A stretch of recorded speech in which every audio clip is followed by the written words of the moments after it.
منيرا آمنت بالله صدق الله العلي العظيم وصدق رسوله النبي الأمين المبين المتين الكريم ونحن على ذلك لمن الشاهدين والشاكرين والحمد لله رب العالمين.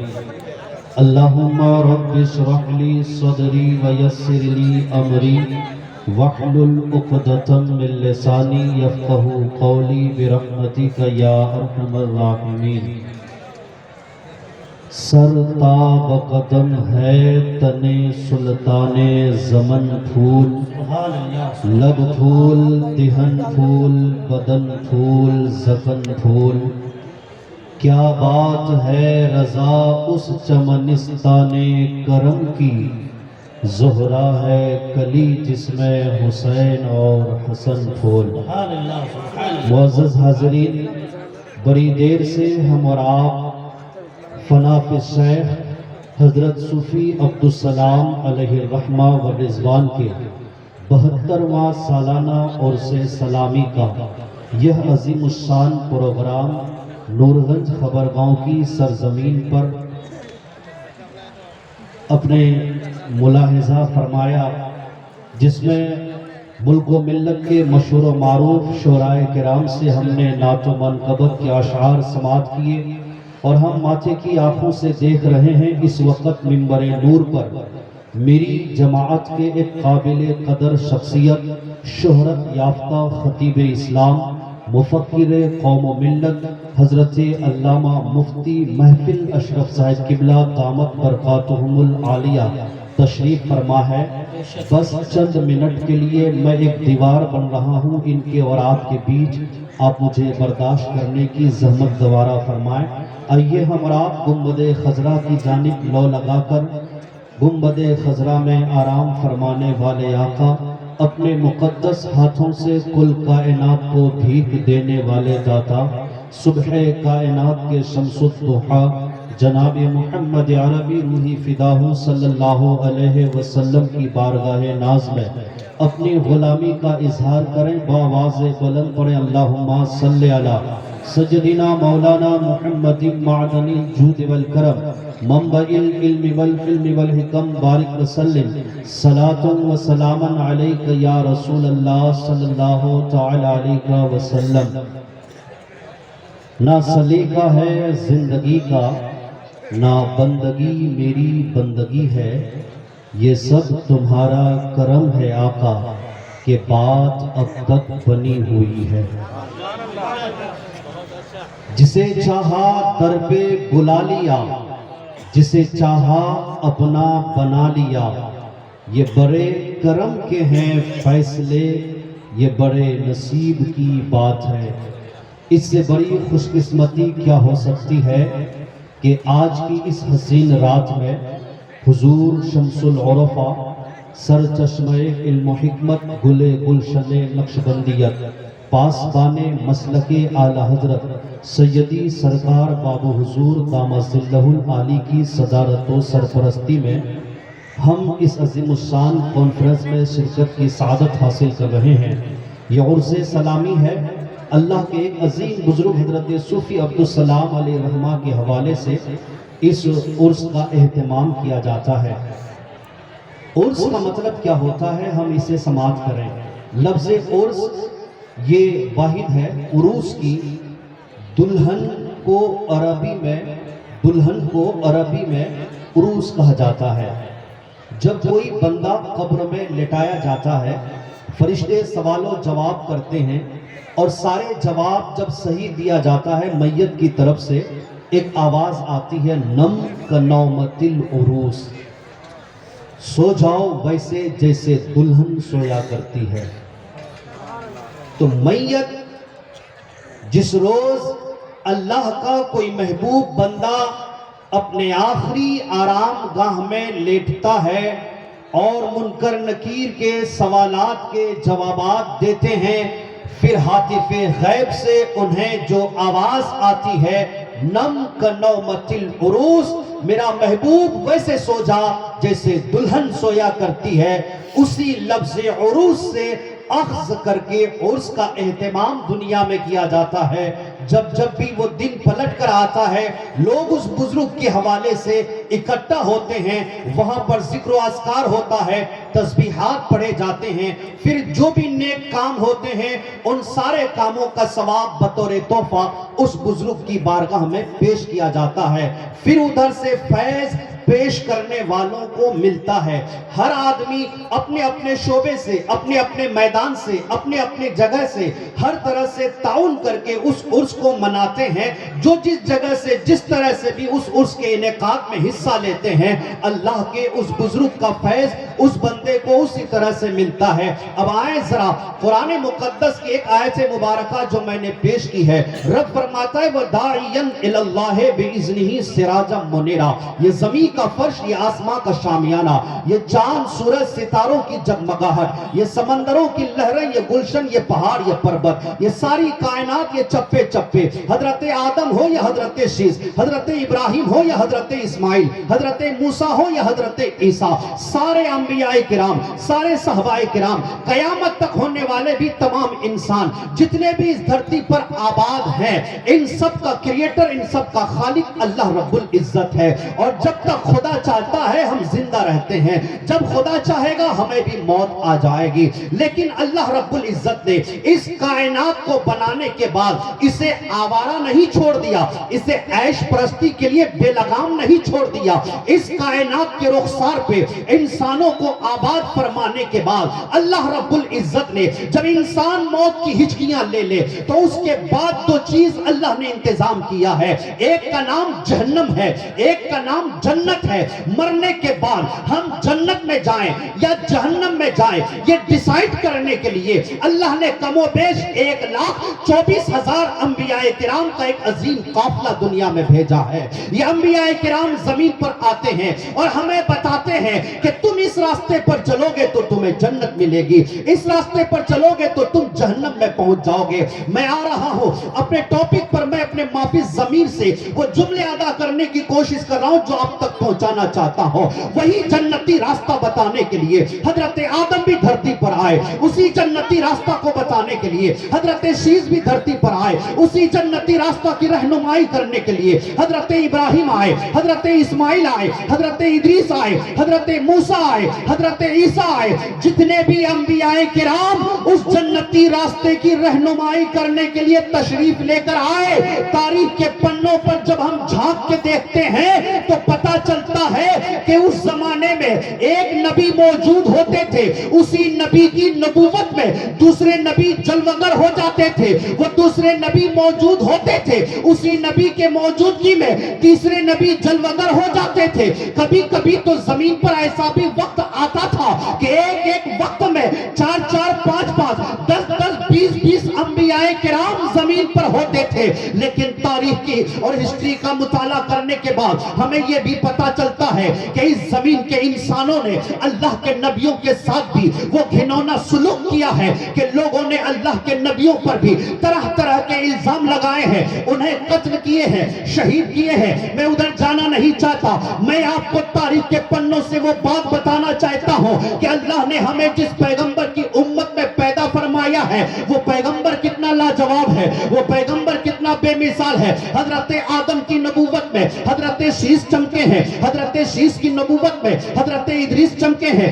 حضرت ادریس کی نبوت میں حضرت موسیٰ، عیسیٰ، یحییٰ، حضرت ابراہیم، اسماعیل، یکے بعد دیگر انبیاء کرام چمکتے رہے ہیں۔ زمانہ آیا حضرت عیسیٰ کا، حضرت عیسیٰ علیہ السلام نے اعلان نبوت کر دیا۔ جب حضرت عیسیٰ آسمان پر اٹھا لیے گئے اس کے بعد 650 سال تک اس زمین پر کوئی نبی تشریف لے کر نہیں آئے۔ حضرت عیسیٰ کے بعد 650 سال تک دنیا کے کسی کونے میں کوئی نبی موجود نہیں تھے۔ حضرت عیسیٰ علیہ السلام کے بعد ایک لمبا زمانہ 600 سال کا گزرا ہے۔ اس لمبے زمانے کی وجہ سے اس دنیا میں تاریکی چھانے لگی، لوگ زنا کرنے لگے، اپنی سوتیلی ماں کو بیویاں بنانے لگے، اپنی سگی ماں کو مارکیٹ میں لے جا کر بیچنے لگے۔ انسانیت زمانے میں کھو کر رہ گئی تھی، انسانیت گندے نالے میں ملوث ہو کر رہ گئی تھی، لوگ اپنی بیٹیوں کو زندہ زمین پہ گارنے لگے تھے، شراب عام ہو چکی تھی، حیوانیت کا ننگا ناچ زمانے میں ناچا جا رہا تھا۔ اتنے پتھر دل لوگ تھے کہ آپ کو کیا بتائیں، اللہ رب العزت نے اس بھیانک چھائے ہوئے اندھیرے میں 12 ربیع الاول کو اپنے محبوب کو سراجم منیرہ بنا کر جلوگر فرمایا۔ جب آمینہ کا لال سراجم منیرہ بن کر تشریف لے کر آئے، وہ عرب کی سرزمین جہاں دلدل اور جہالت کا یہ عالم تھا کہ میرے نبی کی تشریف آوری کے وقت پورے مکے کی 8 لاکھ آبادی تھی، ان 8 لاکھ آدمیوں میں صرف 10-12 آدمی کو پڑھنا آتا تھا، اپنا نام سائن کرنا آتا تھا۔ آپ سمجھ سکتے ہیں 8 لاکھ لوگوں میں 10-12 آدمیوں کو پڑھنا آتا ہو تو وہ زمانہ کتنا جہالت کا ہوگا۔ روم، قیصر و کسریٰ جیسے عظیم شہنشاہ بھی اس عرب کی دھرتی پر حکومت کرنے سے گھبراتے تھے۔ قرآن کا بھی ہم مطالعہ کرتے ہیں تو قرآن بھی بتاتے ہیں ان کانوا من قبل لفی ضلال مبین، مصطفیٰ تیری آمد سے پہلے اس دھرتی کے لوگ بڑے گمراہ ہو چکے ہیں۔ مسٹر گبن جو ایک عظیم انگریز مورخ ہے وہ لکھتے ہیں at the time Arabia was the most degraded nation of the world۔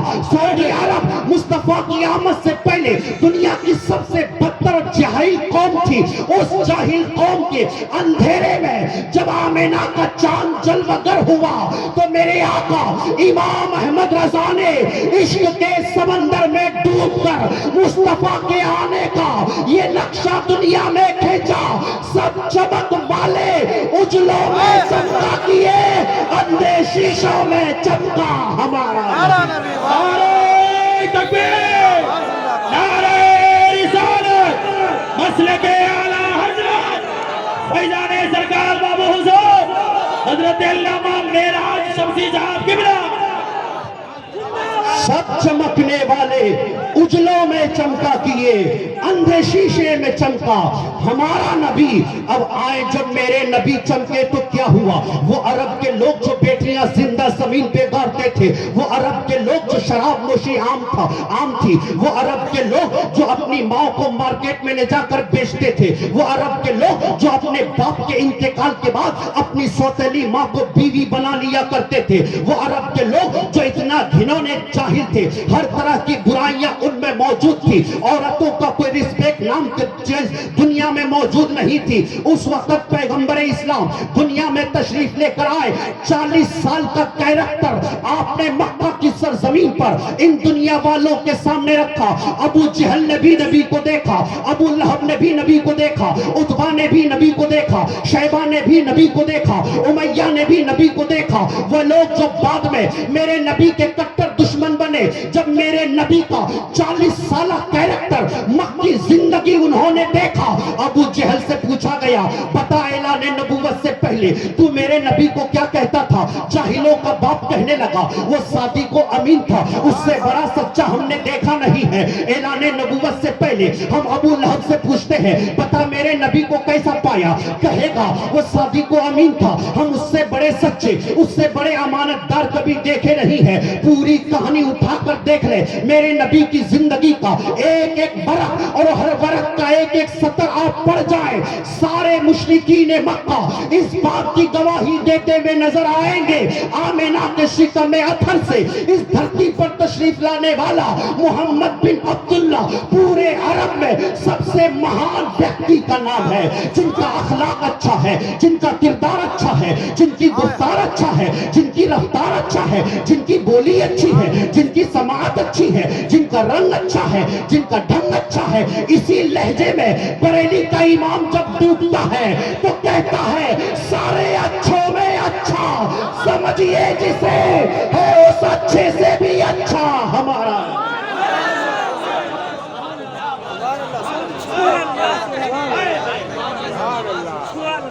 ہے، اس اچھے سے بھی اچھا ہمارا نبی۔ یہ تو اعلان نبوت سے 40 سال پہلے کی بات ہے نا۔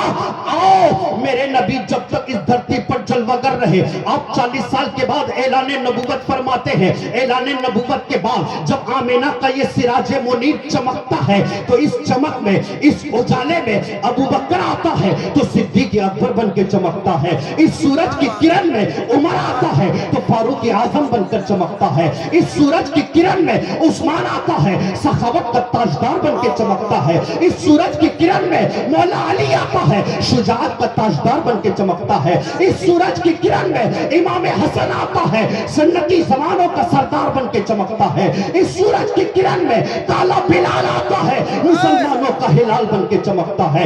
اس سورج کی کرن میں جو بھی آئے سب چمکے. جب اس چمکنے والوں کے بزم کو بریلی کے تاجدار نے دیکھا تو پھر پکار اٹھا, یا رسول اللہ, چمک تو سے باتیں ہیں, چمکانے والے میرا دل بھی چمکا دے.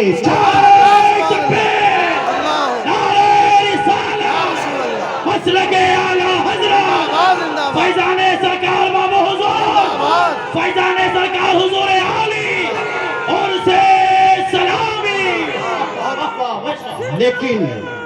لیکن افسوس کا مقام ہے, اس سراج منیر کی کرن میں ابو بکر صدیق اکبر بن کے چمکے, عمر فاروق اعظم بن کے چمکے, عثمان سخاوت کا تاجدار بن کے چمکے. میں آپ سے پوچھتا ہوں, اس کرن کی چمک آپ میں موجود ہے؟ اس کرن کی چمک آج مجھ میں موجود ہے؟ آج میرا معاشرہ, آج میری سوسائٹی, آج میرا ماحول, آج میرا نوجوان, آج میری بیٹی, آج میرا بیٹا, آج میرا بھائی, آج میرا چاچا کیا اس سورج کی کرن میں چمک رہے ہیں؟ ہم تو پھر سے اسی زمانہ جاہلیت میں پہنچ چکے ہیں جب باپ اپنی بیٹی کو زندہ زمین پہ گاڑتے تھے. 2008 کے سروے کے مطابق اس زمانہ جاہلیت کی جھلک آج اتنی گھناؤنی صورت میں پائی جا رہی ہے. ملک ہندوستان کے اندر الٹرا ساؤنڈ کے ذریعے چیک کر کے پتہ کیا جاتا ہے بیوی کے پیٹ میں پلنے والا بچہ لڑکا ہے یا لڑکی. 1 سال کے اندر 7 لاکھ بچیوں کو زمین پہ آنے سے پہلے ہی مار دیا جاتا. اتنی نفرت, اور ہم دعویٰ کریں کہ ہم نبی کے عاشق, ہم نبی کے غلام, اور ہم یہ سماعت کریں اور اس محفل سے اٹھ کے جائیں کہ میں نے نعرہ لگایا تھا, نعت سنا تھا, جھوما تھا, میں تو جنتی ہوں. جنت اتنی سستی ہے, جنت اتنی سستی ہے, سستی ہے. پہلے بک تو جا مصطفیٰ کے ہاتھ میں, سستی ہے. پہلے بک تو جاؤ بازار مصطفیٰ میں. جب تم اپنے سروں کا سودا مصطفیٰ کے قدموں سے کر لو گے تو صرف جنت نہیں, تمہیں مالک جنت بھی مل جائے گا. لیکن ہم تو چوری میں, زنا میں, ڈاکہ زنی میں, شراب نوشی میں, عیاشی میں, جوئے بازی میں, ہر فالتو کام میں آپ کو میری قوم کا آدمی ملتا ہوا نظر آئے گا. بے شک بیٹیوں کی یہ قتل و غارت گری اسی زمانہ جاہلیت کو درساتا ہے. لیکن یہاں پر رک کر میں ایک بات اپنی قوم کی بیٹیوں سے بھی کہوں, ہاتھ جوڑ کر, ارشاد ہو, اپنی قوم کی بہن بیٹیوں سے بھی کہوں, باپ بیٹی کے وجود سے نہیں ڈرتا, باپ بیٹی کے غلط کردار سے ڈرتا ہے. میری بیٹی جوان ہو کر کسی کے ساتھ بھاگ گئی تو منہ دکھانے کے لائق کیسے رہوں گا؟ میری بیٹی جوان ہو کر اپنا کردار گندا کر لی تو لوگ معاشرے میں مجھے کیسے عزت دیں گے؟ یہ خوف باپ کو ستا رہا ہے. میری قوم کی بیٹیوں, تم اپنا کردار فاطمہ زہرا جیسا کر لو, پیار تمہیں مصطفیٰ جیسا ملے گا. آپ اپنا کردار فاطمہ زہرا جیسا کر لیں, پیار آپ کو مصطفیٰ جیسا ملے گا.